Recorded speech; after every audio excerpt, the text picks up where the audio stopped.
Hello नमस्कार, this is Amit और आप देख रहे हैं सोशल लाइफस्टाइल। ये मेरा पहला वीडियो है इस चैनल पे और मैं बहुत दिनों से कुछ ऐसे कंटेंट्स के बारे में पोस्ट करना चाह रहा था, डालना चाह रहा था, जिसके लिए मैंने चैनल सोचा था बनाने के लिए। आजकल एक ऐसा ही मुद्दा आया हुआ है, वन नेशन वन इलेक्शन या वन इलेक्शन वन नेशन, जिसके बारे में काफ़ी हैवी डिबेट चल रही है। क्या है वन इलेक्शन वन नेशन, क्यों ज़रूरी है, इन सारी बातों पे हम चर्चा करेंगे और असली विज़न क्या है गवर्नमेंट का, इसको भी समझने की कोशिश करेंगे इस चैनल में। वन इलेक्शन वन नेशन की थ्योरी ये है, बेसिकली बीजेपी इसको प्रपोज़ कर रही है कि अगर एक देश है तो सारे चुनाव, सारे राज्यों के चुनाव और सारे लोकसभा चुनाव एक साथ हो जाने चाहिए। उनका अपना कहना है इसमें कि इससे बहुत ज़्यादा पैसे की बचत होगी, संसाधनों की बचत होगी और जो दिक्कतें हैं इसको लेके काफ़ी खर्चे कम हो जाएंगे। पहले भी एक बार हो चुका है ये, 52 में, 57 में, 62 में, 67 में इस तरह के चुनाव हो चुके हैं जहाँ पे विधानसभा चुनाव और लोकसभा चुनाव एक साथ हुए थे, पर बाद में ये क्रम टूट गया। तो अब इसकी ज़रूरत क्या पड़ी है? देखिए, इसके बारे में प्रो एंड कॉन्स बहुत सारे हैं और अगर आप यूट्यूब पे जाएंगे तो आपको बहुत सारे इंफॉर्मेशन मिल जाएंगे, इंफॉर्मेटिव वीडियोस मिल जाएंगे इससे संबंधित। मैं उन चीज़ों पे बात नहीं करना चाहता जो इंफॉर्मेशन ऑलरेडी अवेलेबल है कि इसके नुकसान क्या हैं, इसके फ़ायदे क्या हैं। मैं एक अलग चीज़ पे बात करने के लिए यहाँ आया हूँ, एक अलग थ्योरी कह लीजिए या एक अलग प्रपोज़ल, क्योंकि ये चैनल बनाने का मेरा मकसद ही यह है कि मैं गवर्नमेंट की कुछ ऐसी पॉलिसीज़ पे बात करना चाहता हूँ, कुछ ऐसे मुद्दों पे बात करना चाहता हूँ जिस पे कोई और बात नहीं कर रहा। ना वो चीज़ें यूट्यूब पे उठाई जा रही हैं, ना मीडिया पे उठाई जा रही हैं, ना कहीं उठाई जा रही हैं। तो कुछ ऐसी यूनिक सी चीज़ें हैं जो शायद पहली बार बोली जाएंगी मेरे द्वारा, इसीलिए इस चैनल को मैंने क्रिएट किया। नहीं तो बहुत अच्छे अच्छे यूट्यूबर्स हैं यहाँ पे जो बहुत अच्छे एनालिसिस करते हैं, आपको देख रहे हो। मेरा चैनल कोई ऐसा वो नहीं है, I am not a pro YouTuber, I am just doing my job. तो क्या ऐसी चीज़ें हैं जिसके बारे में बताना चाहता हूँ मैं आपको। देखिए, जो मुझे लगता है जो एक प्रॉब्लम है इंडिया में, वो ये है कि सबसे पहले ये समझना ज़रूरी है, यहाँ पे मैं थोड़ा सा तलखी में बात करना चाहूँगा, इसके लिए मुझे माफ़ करिएगा, पर कई चीज़ें हैं जिन पे कभी भी इस दौर में और मीडिया के द्वारा भी ध्यान नहीं दिया जा रहा। इवन मीडिया के द्वारा उस चीज़ को एंजॉय किया जाता है। ठीक है, जैसे कि आपने देखा होगा कि जब सरकारें बनती हैं, 2-3 गठबंधन जुड़ के सरकार बनाते हैं और उनमें से कोई एक गठबंधन अपना समर्थन वापस ले लेता है तो हौच पौच सी मच जाती है, सब अपने अपने विधायकों को लेके होटल्स में घुस जाते हैं और सरकार जोर तोड़ से बनाने की कोशिश की जाती है और मीडिया इसको बड़ा एंजॉय करती है। एक्चुअली है ना, गवर्नमेंट भी और जनता भी बहुत एंजॉय करती है। देखो क्या उठापटक चल रही है, किसकी सरकार बनेगी, बड़ा असंतोष रहता है, कौन मुख्यमंत्री बनेगा, किसकी सरकार बनेगी, बड़ा मज़ेदार किस्सा चलता है। एक्चुअली ये इस देश का दुर्भाग्य है, ये इस देश की जनता का दुर्भाग्य है, इस देश की मीडिया का दुर्भाग्य है कि जिस चीज़ों पे उनको रोना चाहिए, जिस चीज़ों पे उनको क्वेश्चन उठाने चाहिए, उस चीज़ों का मजाक बनता है, वो चीज़ें चटपटी बन जाती हैं, वो इनको टीआरपी का माध्यम नज़र आता है। एक इतना बड़ा राज्य, कोई भी बड़ा राज्य जहाँ की सरकार किसकी बनेगी पता नहीं, कौन मुख्यमंत्री बनेगा पता नहीं, इतनी ज़्यादा अनसर्टेनिटी को हम एंजॉय कैसे कर सकते हैं? क्या ये लोकतंत्र का मजाक नहीं उठ रहा कि कोई भी कभी भी जाके कैसी भी सरकार बना ले, कहीं भी सरकार गिरा दे, कहीं भी सरकार बना ले? ये चलता क्या है भाई? और अगर आप सरकार में स्टेबिलिटी नहीं दे सकते, स्टेबिलिटी वाली सरकारें नहीं बन सकती जिसको ये इंश्योर्ड हो कि वो 5 साल चलेंगी, तो वो विकास कर पाएंगे? उनका सारा ध्यान तो इस पर लगा रहेगा कि कैसे अपनी सरकार बचाएं, कौन से विधायकों को सेटल रखें, कौन सी पार्टियों को सेटल रखें, उनकी चीज़ों को नज़रअंदाज करें, यही तो चीज़ें रह जाएंगी। और जो एनर्जी राज्य के विकास में लगनी चाहिए, वो एनर्जी तो अपनी सरकार बचाने में लगी हुई है। मैं गलत कह रहा हूँ? कई राज्यों में होता है और इस चीज़ का केंद्र बन चुकी हैं छोटी छोटी पार्टियाँ, जो क्षेत्रीय पार्टियाँ। हम अक्सर छठी पार्टियों को लेके कहते हैं कि छठी पार्टियों का वर्चस्व खत्म हो जाएगा। क्यों नहीं हो जाना चाहिए? जो क्षेत्रीय पार्टियां सिर्फ अपने क्षेत्र से बाहर निकलने के बारे में सोचती तक नहीं, उन्होंने सिर्फ अपने क्षेत्र में रहने को ही अपना संकल्प बना लिया है, जो कभी दूसरे राज्यों में नहीं जाना चाहती, वो जा भी नहीं सकती, वो एफर्ट भी नहीं मारती। ठीक है, वो पार्टियां अगर अब क्षेत्र से ख़त्म भी हो जाए तो प्रॉब्लम क्या है? प्रॉब्लम क्या है थी इस देश में? ये जो आप बता रहे हैं one election one nation, basically ये बहुत ही छोटी चीज़ है। इसको इम्प्लीमेंट करके और ना करके भी कोई फ़ायदा नहीं होने वाला। जो चीज़ इस देश को चाहिए, आज हम उस मुद्दे पे बात करते हैं। मेरा कहने का मतलब ये है कि आप इलेक्शन करवाते हैं, हम लोकसभा चुनाव की बात करते हैं बस, आप इलेक्शन करवाते हैं और आपके सांसद चुन के आते हैं। ठीक है, एज ए नागरिक, इस देश के नागरिक, आप 5 साल में एक बार वोट देने के अलावा और क्या करते हैं, ज़रा मुझे बता दीजिए। क्या आपके पास किसी भी चीज़ का अधिकार है? क्या आपको लगता है कि आपके पास सरकार बनाने का अधिकार है? क्या आपको लगता है कि आपके पास मुख्यमंत्री प्रधानमंत्री चुनने का अधिकार है? आपके पास कोई अधिकार नहीं है। कितनी हास्यास्पद चीज़ है कि दुनिया के सबसे बड़े लोकतंत्र में भारत की जनता को सिवाय विधायक और सांसद चुनने के अलावा और कोई तीसरा अधिकार नहीं है। वो अपना प्रधानमंत्री नहीं चुन सकते, वो अपना कोई मिनिस्टर नहीं चुन सकते, वो अपना मुख्यमंत्री नहीं चुन सकते, वो अपनी सरकार भी नहीं चुन सकते। आपकी पार्टी है, आपने किसी सांसद को वोट दिया एज ए नागरिक, अब वो सांसद किसको जाके समर्थन कर रहा है वो उसकी विल है। ठीक है, आप पार्टी को भी वोट देते हो और वो पार्टी लाइन से अलग नहीं जा सकता सांसद, पर ये भी तो अभी हाल ही का अमेंडमेंट है जो राजीव गांधी लेके आए थे। उससे पहले तो कोई भी सांसद जाके किसी को भी समर्थन दे सकता था। और जिस आप पार्टी लाइन की बात कर रहे हो, उस पार्टी लाइन या पार्टी कंडक्ट का संविधान में कहीं कुछ उल्लेख है प्रॉपरली? पार्टियां कैसे चलेंगी, उनसे ज़्यादा तो कंपनी लॉज है। जो कंपनियां कैसे चलेंगी उसके बारे में डिस्क्राइब करते हैं कि किस तरह से कंपनियां चलेंगी, किस तरह से उनका ऑडिट होगा, पार्टियों का क्या लॉ होगा, पार्टियों में चुनाव कैसे होंगे, उनके अध्यक्ष कैसे बनेंगे, ये टोटली पार्टी के अपने संविधान होते हैं और उससे डिसाइड होता है। इसके लिए किसी भी संविधान में किसी भी संवैधानिक संस्था को अलॉट नहीं किया गया। चुनाव आयोग तक ज़्यादा हस्तक्षेप नहीं करता कि किसी पार्टी को कैसे चलना चाहिए, और उन पार्टियों से उम्मीद करते हैं कि वो लोकतंत्र की रक्षा करेंगे, वो देश हित में सोचेंगे, वो राज्य हित में सोचेंगे। इस बात की क्या गारंटी है कि वो पार्टी हित में नहीं सोचेंगे? दूसरी चीज़, मान लीजिए एक कंप्यूटर साइंस का मैं स्टूडेंट हूँ, हम लोग प्रोग्रामिंग्स में काफ़ी ज़्यादा बातें करते हैं, तो हम प्रोग्रामिंग में कई प्रोबेबिलिटीज़ लेके चलते हैं, हर तरह की प्रोबेबिलिटी को इंक्लूड करते हैं, क्योंकि वो ज़रूरी होता है, नहीं तो कोई भी आपका प्रोग्राम क्रैश हो जाएगा। तो इस देश में एक प्रोबेबिलिटी और हो सकती है ना, वो ये कि अगर भारत में 272 या 273 के रेशियो से गवर्नमेंट बनती है, ठीक है, तो आपके पास जितनी भी सीटें हैं, ठीक है, लोकसभा चुनाव में, वो लगभग 543 है, 543 मान लीजिए आपकी सीटें हैं सांसद की, और उन 543 पे मान लीजिए 543 पार्टियाँ आके चुनाव लड़ें और हर पार्टी का एक कैंडिडेट जीत जाए। उस कंडीशन में मुझे बताइए सरकार कैसे बनेगी? उसके बाद में तो गठबंधन होगा ना। आपकी पार्टी लाइन वाला रूल तो चला गया, अब हर पार्टी का एक इंसान चुन के आया है, तो अब गठबंधन होगा, 272 की सीटें जुटाई जाएंगी। मुझे बताइए वो 272 का जो गठबंधन होगा वो किस बेस पर होगा?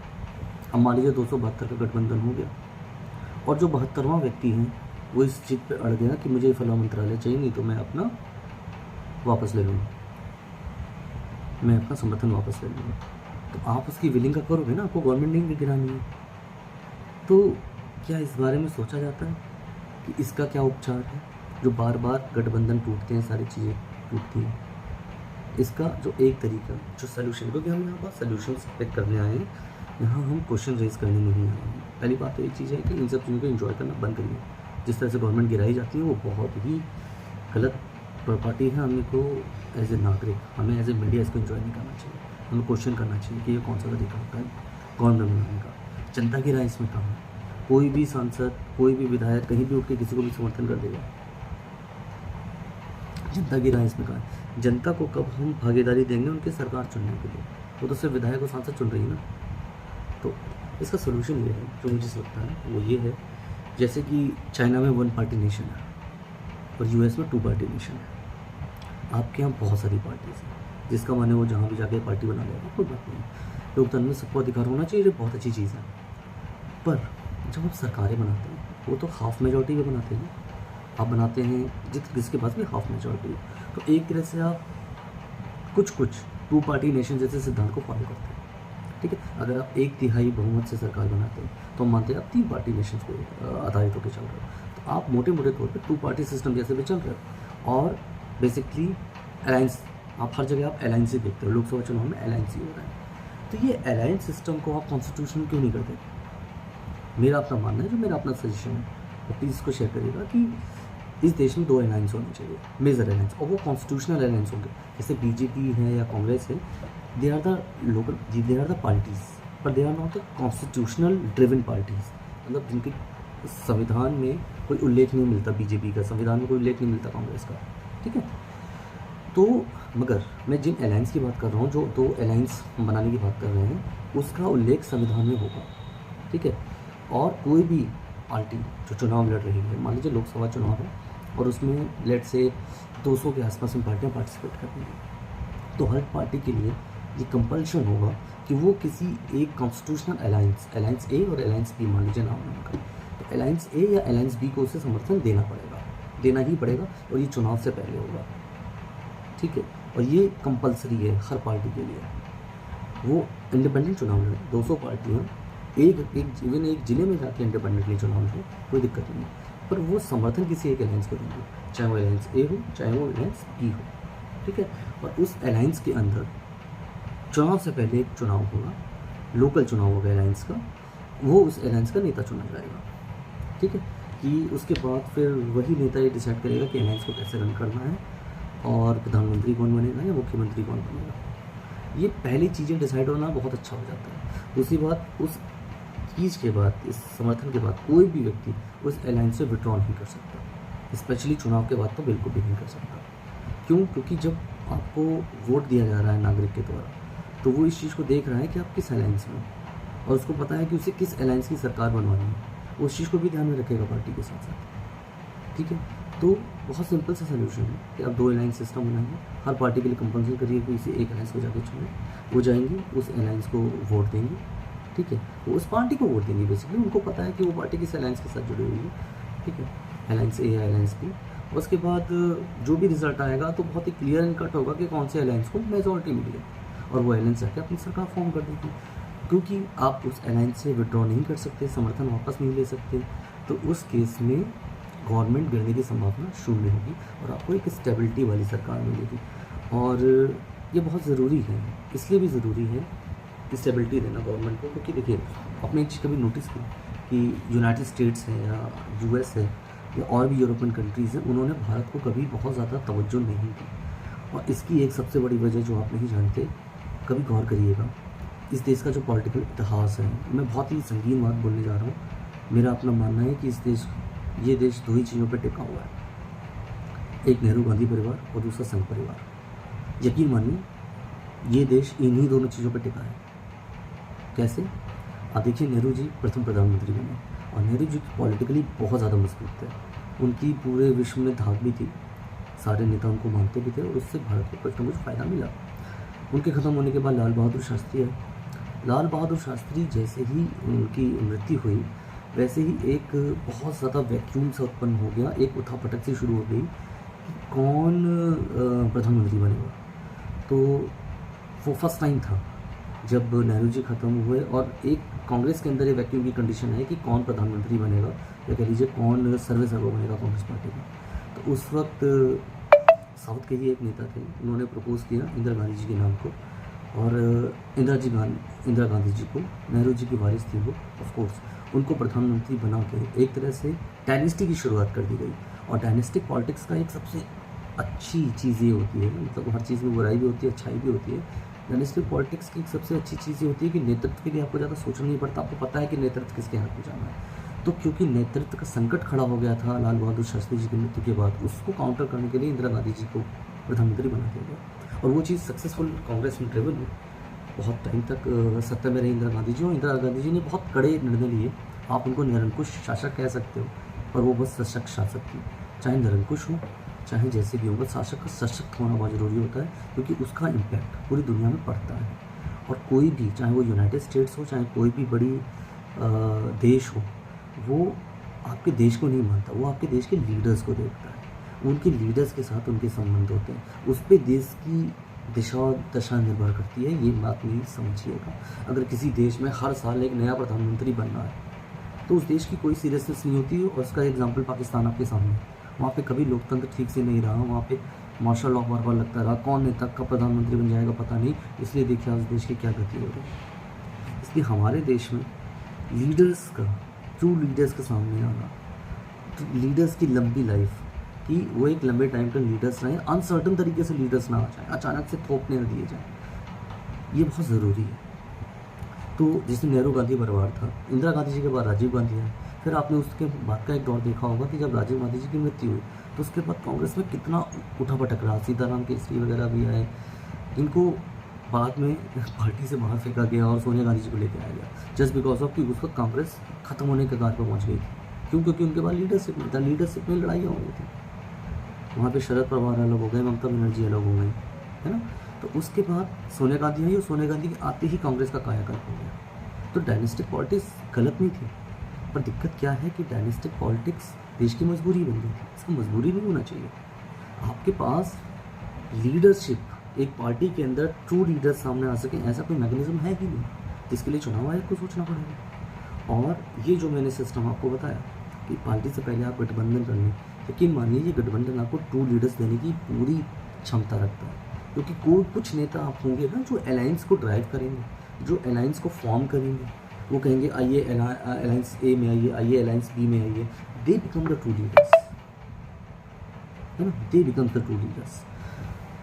और अगर किसी को पसंद नहीं आता है अलायंस, तो अगले चुनाव में अलायंस बी में जा सकता है। दूसरा, जब आपका कांग्रेस चलता रहा हो, कांग्रेस की सरकारें चलती रही, तो 14 में आपके नरेंद्र मोदी जी आ गए सत्ता में। नरेंद्र मोदी या बीजेपी की असली ताकत क्या है? आप देखेंगे इस पार्टी में भी टूट बिल्कुल नहीं होती, ना के बराबर टूट होती है, और सब लोग काफ़ी एकजुट रहते हैं। तो इसकी वजह है संघ परिवार, जो संघ की पॉलिसी है, राष्ट्रीय स्वयंसेवक की पॉलिसी है, और जो हिंदुत्व को लेकर वो लोग चलते हैं। तो हिंदुत्व एक ऐसी चीज़ रही है देश में जिसको जो टच करता है वो माना जाता है कि वो प्रो बीजेपी है। इसीलिए मैंने कहा कि ये देश दो चीज़ों पर टिका हुआ है, नेहरू गांधी परिवार और संघ परिवार। तो बेसिकली जब आप इस चीज़ को फॉर्म करेंगे, है ना, इसमें कुछ चीज़ मैं और जोड़ता हूँ। कुछ कहने वाले लोग ये भी कह सकते हैं कि यार जो आपने सिस्टम बताया जिसमें आप इस तरह से गवर्नमेंट बना रहे हो, ये गवर्नमेंट तो निरंकुश भी हो सकती है, ये गवर्नमेंट तो तानाशाही भी हो सकती है ना। देखिए पहली चीज़, इस देश में मेजॉरिटी ऑफ टाइम पे 5 साल की सरकारें चली हैं, ठीक है, जिनके पास पूर्ण बहुमत था। जैसे आज के दिन में बीजेपी के पास पूर्ण बहुमत है, तो लगता है आपको लगता है कि इस देश में पूर्ण बहुमत वाली सरकारें बिल्कुल निरंकुश ही थी? ऐसा नहीं ना। पूर्ण बहुमत वाली सरकारें बेसिकली बहुत सशक्त थी, वो निर्णय ले सकती थी। गठबंधन वाली सरकारों से आपको बचना है, और ये गठबंधन की मजबूती का ही नियम है जो मैं आपको बता रहा हूँ कि जिस किसी भी गठबंधन को मजबूत करेगा। और निरंकुश क्या, अगर 5 साल तक उन्होंने ठीक से गवर्नेंस नहीं किया तो अगले साल उस अलायंस को वोट नहीं मिलेगा, सिंपल सा तरीका। दूसरी चीज़, मान लीजिए कि कोई एक अलायंस जिसकी गवर्नमेंट चल रही है वो बहुत ज़्यादा निरंकुश हो चुका है और उसको गिराना है, उसको तोड़ना है, गवर्नमेंट गिरानी बहुत ज़रूरी हो चुकी है। तो आपके पास मौका है ना, जो आपके उस अलायंस में जो कुछ पार्टियां हैं जो असंतुष्ट होंगी बहुत ज़्यादा। अभी की डेट में क्या है कि वो आराम से अपना समर्थन वापस ले लेती हैं, जिसको चाहे समर्थन दे देती हैं, गवर्नमेंट बना लेती हैं और उनकी बल्ले बल्ले होती है, ठीक है। वो बिल्कुल एकदम कहते हैं ना किंग मेकर की भूमिका में आ जाते हैं। अभी आपको किंग मेकर को बनने के लिए त्यागपत्र देना पड़ेगा, सिंपल सा नियम है। अगर आप किसी भी अलायंस से अपना समर्थन वापस लेना चाहते हो तो अपने सांसदों से कहिए कि सिंपली अपना त्यागपत्र देंगे। जैसे ही वो त्यागपत्र देंगे, अलायंस आपके अल्पमत में आ जाएगी और आप चाहें तो वो गवर्नमेंट को गिरा सकते हैं, ठीक है। उस गवर्नमेंट को गिरा के फिर वहाँ पे दोबारा चुनाव हो जाएंगे, दोबारा लोग चुन के आ जाएंगे। हो सकता है वो दूसरे अलायंस में समर्थन दे दें। मतलब मान लीजिए कि एक आपका अलायंस ए था और उसके अंदर कोई ABC करके पार्टी थी जो बिल्कुल भी गवर्नमेंट की पॉलिसी के साथ सहमत नहीं थी और बहुत ज़्यादा विरोध में थी। तो उसके पास ऑप्शन होगा, वो कहेगी कि अपने सारे सांसदों को जाइए भाई आप लोग त्यागपत्र दे दीजिए, त्याग पर दे देंगे, गवर्नमेंट अल्पमत में आ जाएगी। फिर ABC, क्योंकि ABC जो भी कर रही है देश हित में कर रही है, देश की जनता भी उसको देख रही है, तो ABC जाएगी, चुनाव लड़ेगी, ठीक है, चुनाव लड़ेगी और इस बार वो अलायंस ए की बजाय अलायंस बी को समर्थन देंगे। और उसके बाद क्योंकि वो देश के हित में काम कर रहे हैं, वो चुनाव अगर जीत जाएंगे तो अलायंस बी की सरकार बन जाएगी। सिंपल सा मैकेनिज्म है ना, कोई रॉकेट साइंस नहीं। तो कुल मिला के इस तरीके से आप एक चीज़ और नोटिस कर सकते हो कि आपका जो वन नेशन वन इलेक्शन है वो ऑटोमेटिकली फुलफिल होगा, ठीक है, क्योंकि आप एक अलायंस सिस्टम को फॉर्म कर रहे हो, है ना। तो आप यही चीज़ राज्यसभा चुनाव में आपके राज्यों के चुनाव में भी कर सकते हो। तो जब कभी गवर्नमेंट गिरेगी ही नहीं, क्योंकि गवर्नमेंट अब इस तरीके से जल्दी गिरेगी नहीं, हर गवर्नमेंट ये इंश्योर करेगी कि उसको 5 साल शासन में रहना है। तो इस तरीके से आपके सिस्टमेटिक चुनाव होंगे, ठीक है। आप चाहो तो लोकसभा और राज्यसभा चुनाव एक साथ करा सकते हो, आप चाहो तो लोकसभा चुनाव के 2.5 साल बाद राज्यसभा चुनाव करा सकते हो, है ना। तो इस तरीके से आप वन नेशन वन इलेक्शन को भी अचीव कर सकते हो बहुत हद तक। सो ओके गाइस, अपना कमेंट दीजिएगा इस पर, इम्पॉर्टेंट चीज़ है, शेयर भी करिएगा इसको अगर आपको ठीक लगे तो, और प्लीज़ अपने कमेंट जरूर दीजिएगा, बिकॉज नोबडी इज़ एक्सपर्ट। और अगर आपके कमेंट्स आएंगे कि आपका इस पर क्या व्यू है, क्या पॉजिटिव है, क्या नेगेटिव है, तो उस हिसाब से हम इस सेशन को एक बार और करेंगे। आपके सारे क्वेश्चंस को मिलूँगा, उनके जवाब देने की कोशिश करूँगा, और हो सकता है कुछ और व्यू पॉइंट है। अच्छा, थैंक यू।